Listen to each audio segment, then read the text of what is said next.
People have been playing games with shuttlecocks for millennia.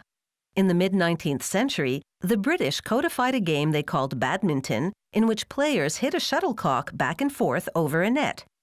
Made of feathers and cork, the shuttlecock predates the badminton game by thousands of years. Many people are familiar with the widely popular plastic shuttlecocks used for badminton games in backyards everywhere. But serious players use the original feathered shuttlecock. This facility uses duck feathers to build their shuttlecocks. Once delivered, workers start by aligning them with the feather side up and storing them in cups in preparation for the next phase of production.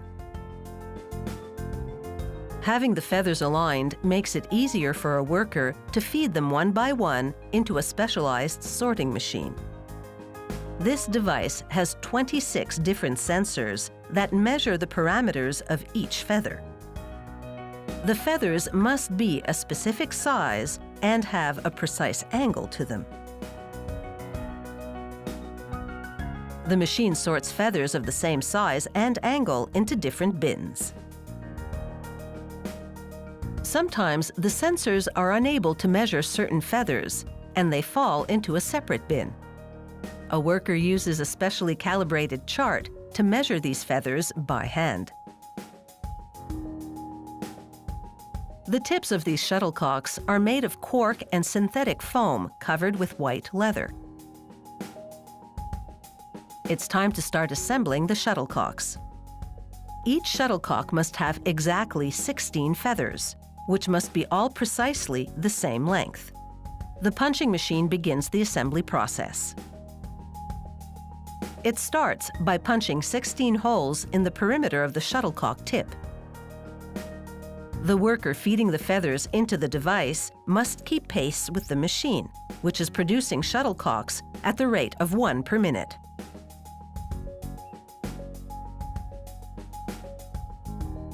A worker uses flat-nose pliers to carefully adjust the angle of each feather. She then places the shuttlecocks inside a miniature wind tunnel to see if they're properly balanced. On some shuttlecocks, each feather might have a slightly different angle to maximize balance. Once the angle of the feathers has been adjusted, they're transferred to a machine engineered to apply a bead of glue around the interior perimeter of the shuttlecock tip. This helps fix the stems of the feathers in place.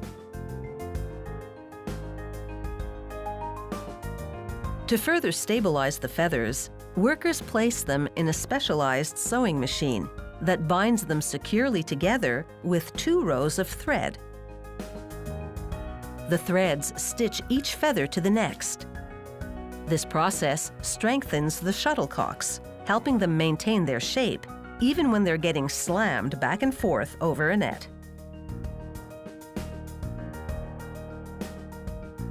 When the machine has finished stitching a shuttlecock, a worker ties off the thread to keep it from unraveling and cuts off the excess.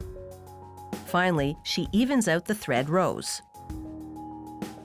With the threads in place, the shuttlecocks must undergo a final tuning. A worker once again adjusts the feathers to ensure proper balance.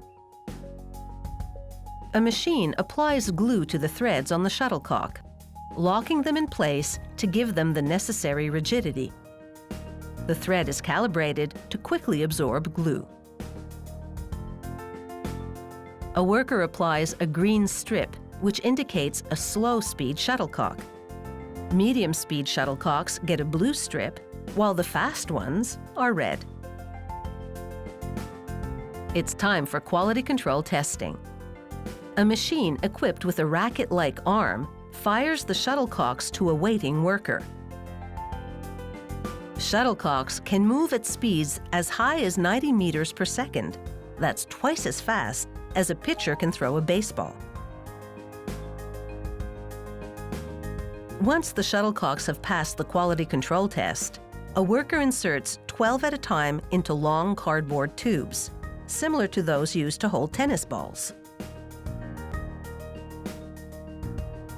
With its 16 feathers, It's no wonder the shuttlecock is also known as a birdie.